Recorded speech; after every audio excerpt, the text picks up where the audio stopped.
Balik lagi di podcast Chemistry bareng gua Ya, Aris Setiawan, dan juga di sini kita kedatangan tamu spesial yang bakal share pengalaman mistisnya. kenalin saya Gary. Halo. Halo Ger, thank you udah mau join. Nah, Ya. Ger, kan sebagai mahasiswa yang mungkin punya pengalaman banyak gitu, lu punya pengalaman horor nggak? Ada lah pasti ya kalau lagi pergi-pergi mah. Kalau ya perginya lebih tepatnya kayak misalnya kita pergi ke alam yang jauh-jauh gitu loh. Itu sebenarnya percaya nggak percaya ya pasti ada aja gitu loh. Sama hal-hal gitu tuh pasti ada aja. Gunung atau laut? Laut Oke, gitu lebih laut. gimana tuh? Cerita dulu ya. Jadi pas waktu itu kalau aku di Indonesia kakek ngajak pergi ke laut mancing. Oke, Pokoknya dari awal udah persiapan segala macam, bawa orang penduduk juga pasti, kita kagak mungkin berani ngelayar sendiri tanpa orang penduduk, pasti. bawa juga ya, GPS semua lengkap, semua jalan. Di perjalanan kayak kira-kira udah ada lebih lah tuh 3-4 jam itu kira-kira saya mancing itu di daerah Pengeboran sih, masih lumayan agak-agak dibilang jauh dari Kepulauan Seribu enggak, dibilang dekat dari Kepulauan Seribu juga enggak. Jadi pas lah kira-kira antara tengah-tengah situ. Jadi ngelihatnya tuh udah bener-bener ngelihat air sama udara doang. Udah nggak kelihatan Nggak ada daratan, kelihatan apa-apa, benar-benar biru sama biru. benar-benar biru sama biru, nggak ada kelihatan apa, dan di tengah laut cuma ada kita doang sendiri, cuma ada satu kapal itu. Suatu ketika ini kita lagi mancing ya, sore-sore itu kira-kira jam 5:30, itu ngedenger suara azan kayak di masjid-masjid ya, yang orang-orang muslim pasti tahu ya gimana suaranya azan tuh. Gimana caranya saya bisa dengar suara azan maghrib yang biasa berbunyi di masjid itu di tengah laut. Kita lihat kiri kanan tuh cuma ada kita doang di kapal sendiri dan gak ada yang nyetel-nyetel apa-apa, pokoknya bener-bener sening itu tiba-tiba denger suara azan maghrib. Coba deh yang nonton pikir sendiri itu rasanya kayak apa. Sedangkan jaraknya kapal lu dari awal lu berangkat itu ada berapa waktu? Waktu sekitar 3-4 jam lah sekitar kira-kira situ. Kan kita jalan kenceng 3-4 jam itu gaspol itu udah pasti jauh dari darat. Kita udah ngeliat kiri kanan tuh udah nggak ada kelihatan apa-apa. Jadi sedangkan kan kecepatannya kapal kan ya 40-60 lah ya. ya 40-60 kita gas abis ya, itu agak lumayan jauh. Itu udah pasti 3-4 jam tuh udah jalannya udah jauh, udah ninggalin Jakarta udah gak ada kelihatan apa-apa gitu. Jadi benar-benar pas waktu itu ya ini kenapa gitu loh. Ada satu kapten yang bawa bilang, kapal gue tingkat, naik ke atas ke ruang kemudi.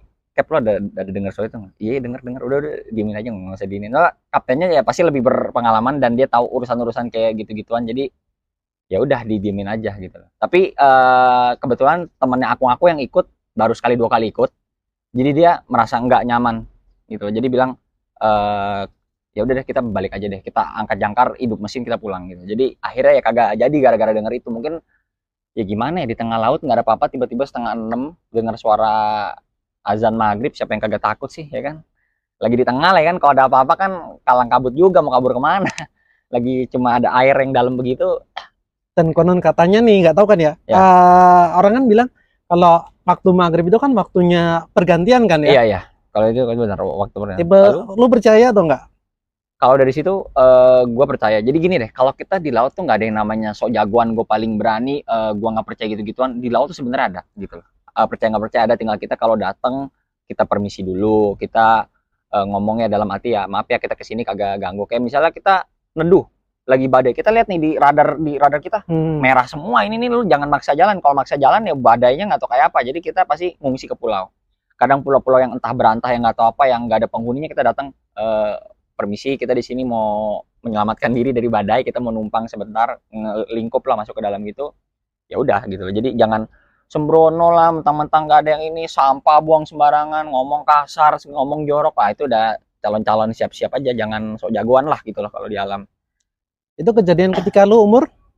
Ketika pas waktu itu kayak semester 1 kemarin sih ya kan, kebetulan gue kuliah semester 1 kemarin lah, pas lagi libur naik semester 2 lah ya. Itu berarti kira-kira umur 19-20, 19 ya kira-kira umur segitu. Di akhir tahun gitu ya? Iya, pokoknya lagi liburan lah ya, naik itu tuh dari ganjil ke genap semester 1 ke 2. Oke. Lagi liburan. Dan pendapat Akung lu sendiri gimana? Akung lu orang situ atau tergolong orang masih Jakarta? Orang Jakarta, cuma emang dia puluhan tahun hobi mancing. Gitu. Hobi mancing. Jadi emang udah ke laut yang dekat-dekat Sumatera, yang udah jauh-jauh, yang perginya nyampe itu naik kapal-kapal gede, itu udah hal yang wajar dan biasa. Jadi kebetulan ya ini sebenarnya lah gara-gara ngajak ada temennya ini satu, sosokan pengen ngikut. Oke. Ada lah ini Sunan, gue mau ikut apa segala, ya ikut. Nah sialnya pas dia ikut digangguin, dari situ nggak pernah mau diajak lagi dia ke laut, trauma deh. Ya kalau kayak kita sih kita udah biasa dengar itu ya, maaf ya di sini kita ngomong ya, kita bukan ganggu, kita di sini mau mancing, mau happy happy, mau nyari ikan, mau seneng seneng. Ada aja kalau kalau kayak gitu mah, lu digangguin mah ada aja deh pokoknya deh yang bener-bener kayak lagi diem-diem aja digangguin lah, lagi apa digangguin, tiba-tiba cuaca jelek lah, dan tiba-tiba cuacanya baik sendiri lah, ini namanya di laut sih. Temen Nggak bisa Akung lu ngomong. atau Akung atau satu kapal tuh ngalamin gangguan lain atau enggak? Di situ enggak sih, cuma gangguan itu doang sih. Sisanya sih aman.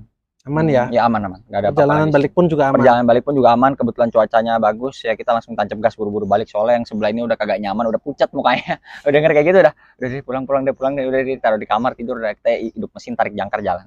Udah enggak. Karena kalau jujur ya, gue sendiri pun pengalaman serem di laut itu pernah ketika uh, lulusan kuliah justru. Oh, lulusan kuliah ini dalam rangka kakak jalan-jalan kah atau Jalan-jalan oh, sama jalan-jalan? teman-teman gereja. Rame-rame. Rame-rame terus. Memang apa ya, niatnya adalah ke Karimun Jawa. Oh, ke Karimun Jawa itu lumayan jauh loh itu. Lumayan jauh. Lumayan jauh ya, iseng Karimun Jawa. Agak-agak lumayan Anda ke sana. Emang niatnya ke sana buat snorkeling, Oke, have fun banget gitu. Buat snorkeling, have fun ya. Sekitar 7 sampai 9 orang, lupa 9 orang. exactnya berapa. Hah? Tapi hal yang aneh itu adalah yang jadi mistis adalah perkiraan kapal di sana itu tiba-tiba aja ya kan kita ngelihatnya oh ya lihat tanggalan tahu lah kapan pasang kapan surut. Iya, kapan gitu. pasang surut segala macam.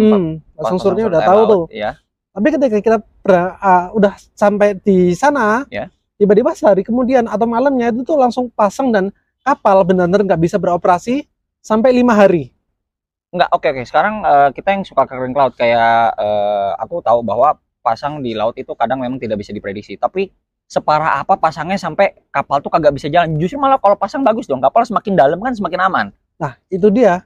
Malah anehnya tuh Nggak bisa beroperasi. Nggak bisa beroperasi sama sekali dan orang-orang di sana itu ketahan. Kalau lu tahu Last Day Production, iya, LDP ya yang ada pau segala macam ya kan ada guntur. Nah, itu pun sampai kita ketemu di sana. Oh, kenalan gara-gara saking terdamparnya gitu. Terdampar itu di pulaunya atau di pulaunya? Oh, di pulaunya. Jadi ya udah Anda antang-antang aja rame-rame semua di pulau begitu tanpa. Tapi ya jeleknya ya karena nggak ada kapal yang masuk, jadi ya ATM-nya pun kosong. Waduh. Nah itu sumpah sih. Tapi ya, nah bener kata lu tadi, laut tuh nggak bisa diprediksi ya, gitu. Nggak bisa diprediksi. Bahkan ya apa ya, sempat sekilas ya kita lihat banyak apa ya, kayak sesembahan gitu ya, pasti di pinggir-pinggir pantainya, pinggir-pinggir pulau gitu. Ya percaya nggak percaya sih, kalau gue sih mikirnya, oh ya mungkin kepercayaan lokal lah ya. Kepercayaan lokal. Kayak misalnya kayak di Bali kan ada aja tuh sajen-sajen taruh di pinggir pantai kan, apa segala ya itu banyak lah. Justru gue mikir gitu loh ketika mungkin kita yang beragama mainstream, entah kita yang Kristen atau teman-teman yang mungkin ada yang Muslim atau apapun itu, justru kita mikir ya, kenapa kok kita harus kayak menyepelekan ya apa ya, itu kan kayak laut, sesuatu yang nggak bisa kita prediksi. Bisa tahu. Ya mungkin itu bisa disepelein juga. Cara orang untuk ya udahlah berserah kepada yang maha kuasa, entah siapapun itu di atas untuk bantu kita. Ya biar bantu supaya semuanya berjalan lancar. Sekarang gini loh, kayak aku juga percaya kagak percaya. Kita kalau ke laut pasti ada aja yang dibuang gitu. Misalnya kita kayak bawa beras, bawa apa, bilang buanglah 1 liter, buang ke laut. Misi gua di sini cuma numpang lihat lu buang. Jadi maksudnya menghargai adanya mereka gitu. Walaupun kita kagak bisa lihat, mungkin ada yang bilang yang temennya aku yang kayak, oh gua mah kagak percaya gini-gini. Begitu kejadian itu lu yang pucat pertama, lu yang kalang kabut duluan ya kan, minta pulang. Padahal kita yang udah biasa di laut mah hal kayak gitu tuh udah hal yang biasa gitu. Jangan terlalu dipikirin, justru kalau malah dipikirin akhirnya jadi berantakan semua gitu. Bisa-bisa bukan karena digangguin dari dia, karena dari kitanya sendiri gitu. Jadi dari kitanya sendiri udah stres, aduh ini gimana segala macam, akhirnya jadi kacau semua tuh. Tapi ngomongin soal laut nih, lo kan bisa dibilang secara mukanya oriental banget nih, nggak mungkin Jawa kan lo? Nggak mungkin Jawa ya, lu suruh gue ngomong Jawa juga gue gak boleh bisa. Nah, tradisi yang pasti kuat buat orang-orang Cina adalah ketika meninggal kremasi Ya, dan ada abunya dibuang ke laut. yes, abunya dibuang ke laut, betul. Jujur gue belum pernah sama sekali kayak, karena emang basic keluarga gue Jawa Toraja, Oke, Jawa Toraja. Lalu nggak pernah bersentuhan banyak dengan yang tradisi laut itu yang atau kremasian kremasi. gitu-gituan.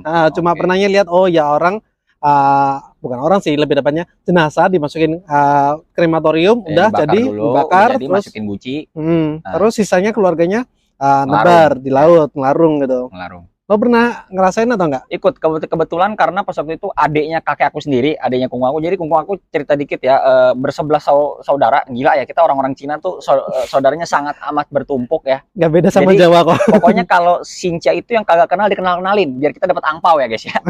Jadi banyak duitnya. Pas waktu itu ada dia meninggal karena emang udah sakit dari lama. Kebetulan sini kan ya aku sebagai cucu pasti nemenin lah, dia lagi berduka, lagi stres, kagak mungkin dia suruh ke Pluit lah ke rumah duka atau ke Heaven bolak-balik sendiri daripada ntar ada apa-apa ya di jalan kan bahaya, jadi kita pasti nemenin dia terus ya itu dia dikremasi, masukin ke dalam guci. Sebenarnya udah kagak boleh, jadi ketentuan peraturan di Ancol tuh ada kapal Heaven sendiri, jadi si rumah duka Heaven naruh kapal di situ emang khusus buat larung-larungan kayak gituan. Jadi kalau lo meninggal ditaruh di event kremasi, udah pasti bakal naik kapalnya itu aja, yang kapal itu yang dibawa ke tengah laut buat ngelarung. Ada peraturannya nggak boleh nyemplungin sama guci-gucinya, mesti abunya doang. Mungkin karena Oh, pencemaran juga sih ya, soalnya kan cuma aku masih bandel gitu kan, nggak bilang nah, sama kaptennya ya disogok lah, maksudnya ini kan keluarga dekat gitu. Sama guci-gucinya dilempar gubrak, udah langsung tenggelam. Terus yang aku ya bantu ngelempar bunga apa segala gitu sih. Itu emang tradisinya emang ada sih kayaknya. Gini, kalau ada yang Chinese tuh ada yang mau dikubur ada, yang mau dibakar ada. Cuma kan kalau dikubur itu kan lo kayak nggak tahu aja beli tanah sekarang berapa sih. Terus mahal udah banget, gitu mahal yang banget. apalagi kita gini gue buka-bukaan aja di sini deh, gue tampang Cina di sini. Kalau beli kuburan pasti segede-gede yang tau gak sih yang kayak rumah yang dibangun semewah mungkin, ada keramiknya segala macam, itu kan mahal. Jadi ya mendingan ketahuan dibakar terus ya di rumah bikin meja sembayang aja. Paling gitu. Kalau dari kita gitu.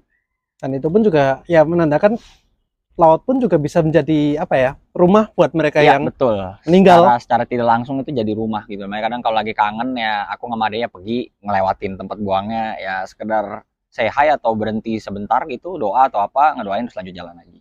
Itu jadi make sense, jadi logis nggak sih ketika kita ke Ah, laut, ke laut. justru ya kita nggak boleh kayak sembarang ngomong, Oh sembarang iya buang itu sampah, karena kan sangat amat logis, karena nggak kan ya boleh. kita kan nggak tahu yang ada di bawah laut Yang ada itu. di bawah tuh apa, terus istilahnya ya percaya nggak percaya yang jaga itu laut apa gitu loh. Siapa orangnya, bentuknya rupanya kayak apa kita nggak tahu. Jadi jangan menyepelekan lah lu ke laut buang sampah lah, wah udah jadi jagoan dah yang ngerokok main lempar begitu. Kapten aku rokok berat, Hmm. rokok berat udah ngerokok pasti dia siapin asbak taruh di itu, baru di darat kapal sender baru buang ke itu. Nggak ada yang pernah berani kok kita ngerokok papu buang gitu ya. Kalau pulang tinggal nama jangan nyalahin gitu aja. Kita kalau di laut mah kita mah berani, kita orang-orang gila juga, cuma maksudnya tahu diri. Kalau di laut yang nggak itu tahu sopan santun, tahu sama kalau di laut harus gimana, jangan pokoknya jangan, udah paling benar tuh jangan sembrono aja, kuncinya itu udah. Dan justru mungkin ya tapi satu kapal lu itu ada yang Islam atau enggak? Oh ada, kaptennya Islam, Hmm. ABK-nya Islam, kita kapal satu kapten dua ABK, itu udah pasti yang ABK satu jaga belakang satu jaga depan. Kalau udah mau narik jangkar dua-dua ke depan, berat kan puluhan meter ke bawah, itu nariknya pasti mesti berdua ya. Kita udah bagian yang punya kapal ya, kita udah nyantai di kamar ngadem, ada AC, yang mau bikin pop mie, microwave tinggal nyalain, yang mau mandi ada kamar mandi, ada air hangat, ada mau pup, ada toilet segala macam, gampang kalau udah di kapal itu. Udah bagian nyantainya lah, mereka yang beres-beres gitu. Bisa jadi nggak sih penanda juga supaya ya udah orang-orang di kru kapal itu ya udah ibadah sesuai cara-cara lu aja. Iya betul, kayak aku sih di sini sebenarnya saya beragama Katolik, cuma Katolik KTP juga ya. Jadi jangan berharap dari saya, jangan bilang oh si Gary anaknya Katolik banget ke gereja, tidak. Saya sangat amat malas. Jadi yang penting gini loh, kita hidup tuh ya udah, gue hidup berbuat baik, jangan bikin masalah. Udah gitu aja. Jangan bikin masalah buat orang yang hidup maupun yang udah. Iya, jangan pernah bikin masalah. Jadi orang yang benar-benar aja lah, hidup udah banyak masalah, lu mau ngapain lagi sih bikin-bikin masalah gitu. Jadi gampang aja sih kalau dari gue mah, kalem deh. Nggak nggak usah pusing.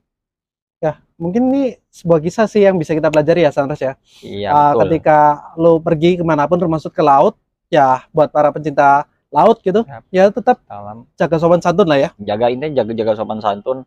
Lu bandel boleh, lu mau cekak cikik, lu mau bertingkah lu kayak gue dari kapal gue lagi pengen berenang loncat dari atas jebur ke bawah juga silahkan gitu loh. Tapi ya kalau udah makan ya tahu diri, makan cemilan. Kadang kita kapal lagi jalan iseng buka cemilan apa makan ya masukin ke tong sampah, ada ikat plastik, nyampe darat baru buang.